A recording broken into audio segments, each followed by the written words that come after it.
I'm a boomer. Some people say boomers have all the answers, but I'm here to tell you we don't. In fact, as I age, I find I have a lot more questions than answers. Like, why does everybody mumble on TV? Why are packages so hard to open now? And when did my bladder get smaller? Now, if you were born between 1946 and 1964, this video might not be for you because, let's face it, we just don't have any more room in our heads for new stuff. In fact, for every new fact we learn, we have to forget something else. Like where we put our glasses. Where did I put those glasses? Everybody else, though, keep watching because I'm going to show you 15 workshop tips us boomers have been doing since most of you were still eating paste and chewing on the coffee table. I'll even show you how to get your hands on a super secret bonus tip I can't even show you on YouTube. That might just help you avoid a run-in with the police. Or as us boomers used to call them, the fuzz. So stick around. You might even learn something about boomers you won't find in a meme. Let's go. Hey everybody, hola amigos, Lee here from Busted Knuckle Woodworks. I'm including this next one because it's the very first workshop tip I ever remember learning from my grandfather. I think I was about 12 at the time, maybe. Anyway, in honor of my grandfather, here it is. So let's say you're marking off measurements to make some crosscuts, and you might make a couple of these marks at a slight angle. When you come back to scribe your lines, wait, do I mark here or was it here? I don't know. Maybe my memory isn't as good as it used to be. So, when marking off measurements against a ruler or a tape, make a V. That way, you always know exactly where you intended to mark. No guesswork. And you have a target for your pencil. Here's a layout trick straight out of the Boomer playbook. Let's say you need to find the exact center of a circle, but you don't have any fancy compasses or laser-guided who knows whats. No problem. All you need is a square.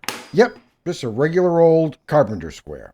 Take the outer corner and stick it anywhere on the edge of the circle. It doesn't matter where. Draw a line along one leg until it hits the edge of the circle. Then do the same with the other leg. Now flip the square over, line it up with one of the lines you just made, and draw another one on the opposite leg. Now you've got 3 lines that intersect the circle in 4 spots. Connect those dots across the middle like you're playing shop class tic-tac-toe, and bam, there's your center. No apps, no guesswork, just pure analog genius. The kind of thing your grandpa did before the internet was even a glimmer in Al Gore's eye. Now let's talk about bisection.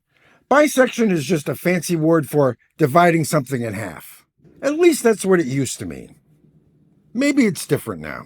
So let's say you need to find the exact halfway point of this line. Don't measure it. Just take a compass, place the point at the end of the line, and draw an arc that intersects the line somewhere past the halfway point. It doesn't really matter where. Then, without adjusting the compass, place the point at the other end and draw another arc. Now, you'll have 2 arcs that intersect each other at 2 points. Connect those points, and where that connecting line meets your original line is the exact halfway point. You can use a compass and a straight edge to bisect an angle, too. Any angle, doesn't matter. I'm just going to draw an angle here, totally random. I don't even know how many degrees this is. Now, take your compass point and place it on the vertex of the angle where the 2 legs meet. Draw an arc that cuts across both legs. Doesn't matter how big, just make sure it hits both sides. Now, here's the fun part. Put your compass point on one of those intersection points and draw another arc. Then, without adjusting the compass, do the same from the other intersection. Where those 2 new arcs cross, that's your golden ticket. That's the exact center of the angle. Draw a line from the vertex through that intersection and boom, you've bisected it like a boss. Again, this works on any angle. No protractor, no angle finder, no measuring, no guesswork. Just a compass, a straight edge, a pencil, and 100% certified boomer brilliance. You're welcome. How about one more layout tip? Most of the time, you'll draw layout lines on your work with a pencil and just sand them off afterwards. But sometimes you'll need to mark work that's already sanded to the precise grit you want. Or maybe the piece is veneered and you can't sand without ruining the piece. Or maybe it's plywood like this and you don't want to risk sanding through the top layer. In that case, this is your best friend. This is not a pencil, but in fact a pen. But not just any pen, an erasable pen. But not just any erasable pen, a thermochromic pen. These use heat-sensitive inks, which is how the erasers on these pens work. When you rub your mark with an eraser, the friction heats up the ink, which makes the ink disappear. But you don't need to use friction. Any source of heat will do, like a hairdryer or a heat gun. Just hit it lightly with some heat and the marks are gone. No rubbing, no sanding, no sawdust, no mess. I've left a link in the description where you can get these. They're not very expensive. Just be happy you don't have to trudge down to Sears or Woolworths or Montgomery Ward like us boomers had to do back in the day. This is a pretty small workshop. Small workshop, small workbench. This one is only 20 inches wide, and that's fine for a small glue-up. These pipe clamps have feet on them, and as you can see, these fit easily on here. Usually, though, I need to glue panels much wider than this workbench can accommodate. I've seen guys just do glue-ups on the floor, but us boomers, we try to avoid the floor if at all possible because, well, you never know if you're ever going to get up again. Give me a minute. If you find you need to use pipe clamps on a narrow table or bench like this, just make yourself some of these DIY pipe racks. Grab a small scrap of 2x4 and drill a hole in the middle. I go a little bit larger than the pipe, about 1/8 of an inch or so, then cut it down the middle.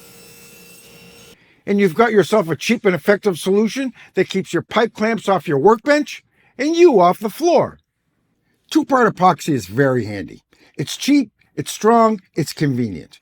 But the problem is it can set up really fast. Faster than you want it to. They don't call it 5-minute epoxy for nothing. But you can triple the open time of quick setting epoxy by grabbing an ice cold can of your favorite beverage and using the bottom of that as a mixing tray.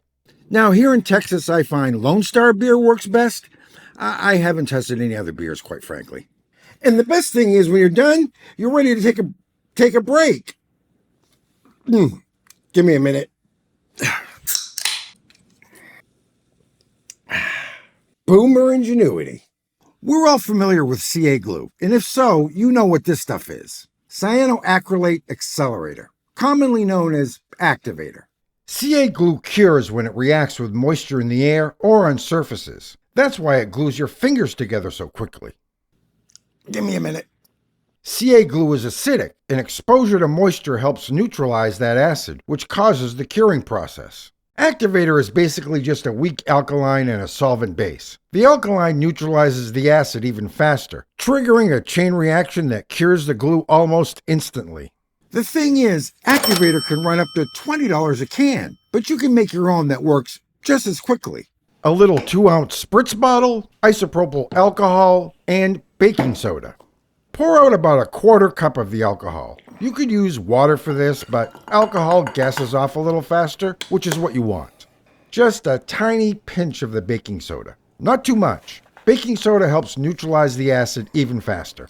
Pour that into your spritzer, and voila! I find this works just as well as the expensive stuff, doesn't smell like your grandma's mothballs, and costs less than $1 to make. You ever seen one of these spring-loaded squeeze clamps and think, who asked for this overpriced, over-engineered chip clip? Yeah, me too. But hey, if for some reason you've got a burning desire to make a cheaper version of something you never needed in the first place, congratulations. Your quest ends here. If there's one thing us boomers know a lot about, it's rust. Every car we owned until we were 40 looked like this. Yes, this used to happen to cars. Like every car. So here's a great tip for stopping rust from turning your workshop into a junkyard. Last year I installed this Mr. Cool mini split in my shop, and it's been one of the best investments I've ever made. But something many people don't know is that these Mr. Cool units have a dry-only mode. Sometimes I go days without working in here, so I use the auto scheduling function to turn it on in dry mode every day at noon and off at 4. And that keeps the rust off my table saw, my bandsaw, my jointer, and my saw blades. And that's how my Mr. Cool helps everything in here stay looking and working like new. Come to think of it, I happen to know another Texas guy who's dealing with the same issue.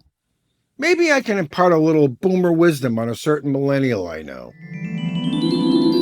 Hey, this is Joseph from 5 Duck Studio, and I'm going to help him install his own Mr. Cool, because if there's one thing that can help a one-man job go smoother, it's having a boomer on the job to supervise. First things first, let's get this out of the box. This is Mr. Cool's very latest 5th generation unit. Mine is a Gen 4. I noticed a lot of very welcome improvements in the new model. Once we got the mounting bracket up, it was time to install the inside unit. Joseph definitely needed some boomer strength to get this up on the wall, and I was happy to oblige. Every Mr. Cool DIY mini split comes with this pre-charged line set that makes the whole process quick and easy. No vacuum, no special tools, just connect and go. Because Joseph has some underground plumbing in this area, we opted for the bracket install option. Once we had this hooked up to power, it was ready to test. Oh, look at that! What do you think? I can't wait to not be sweating. And another woodworker is saved from the ravages of a Texas summer, thanks to Mr. Cool. Joseph, we are done. What do you think of Mr. Cool? Amazing. Amazing. We had a good time. Thank you, Mr. Cool. Really appreciate it. Today was in the mid-90s, and this is going to cool this down to about, low 70s within a matter of maybe 15, 20 minutes. So if we close this garage door. Bye, guys. Bye. And we're back in the shop and ready to go with one of my favorite bandsaw tips. This is another one from my grandpa, by the way. If you're cross-cutting a board at the bandsaw and need to draw a line across, you don't need a square. You don't even need a pencil. Just stand the board on edge and push it against the blade. Now you've got your line. Just cut to that and you're all set. Work harder, not smarter is the boomer credo. No, wait, it's work hard. Work hard. Give me a minute. Here's a tip for something quick and easy to make that I find very handy. Take a hacksaw blade and cut it to about 4.5 inches. Then take a retractable snap blade knife and remove the blade. Load the hacksaw blade you just cut onto the little post here. You might have to drill out the hole a little bit. Put this back into the body of the knife. And there you go, a retractable pocket saw. If you're anything like me, you probably find yourself needing to cut down a lot of boxes. And they do make electric box cutters, but those things are weak, slow, fiddly, and really expensive.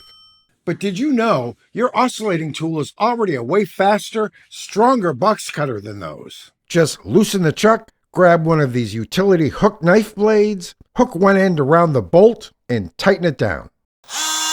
This is your new supercharged box cutter.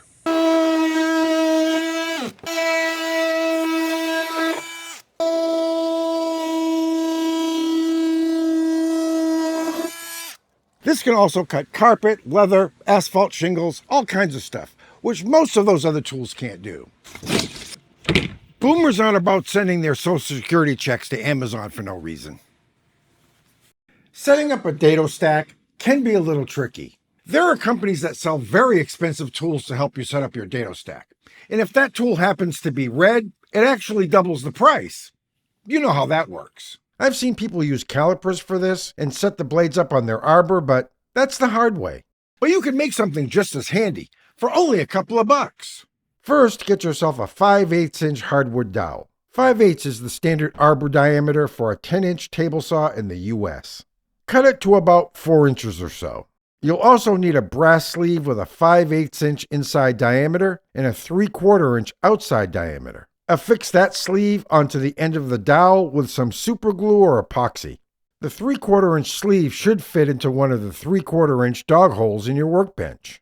So now we're going to build the dado stack right on the workbench, using the stock you're cutting the dado for as a reference. You see I've got this plywood cut off here. Add or remove shims as needed, and check the stack with a square or something similar. And if it makes you feel fancy, go ahead and paint it red.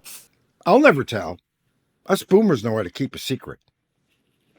To minimize possible tear out when planing or jointing a board, you always want to be aware of which direction the grain is running in. But That's often hard to see depending on how the board was sawn or the species. For example, this poplar has very straight grain, which makes it difficult to tell which direction the grain is running in. What you can do in a case like this is to take a microfiber cloth and run it very lightly across the surface of the wood. The microfibers will catch on the grain and you'll be able to tell very quickly. You see, in this direction, the fibers do catch a little bit, but in this direction, the fibers catch quite a lot more. So this is with the grain and this is against the grain. So that means if you were running this through a planer or a jointer, you'd want to feed it in this direction. Boomers always know which way to put the wood in. There are lots of woodworking operations where it's very helpful to wear gloves. I'm talking about these thin nitrile gloves, painting, staining, working with anything messy. You want to use these. Once you get to be of boomer age and you see your doctor snapping a pair of these on, you know that's not a good sign because it means you're about to get the exam. The thing is, these are sometimes really tough to put on and take off and are prone to breaking, especially the cheap ones. The secret I use is one of the handiest things I keep in my shop. Cornstarch.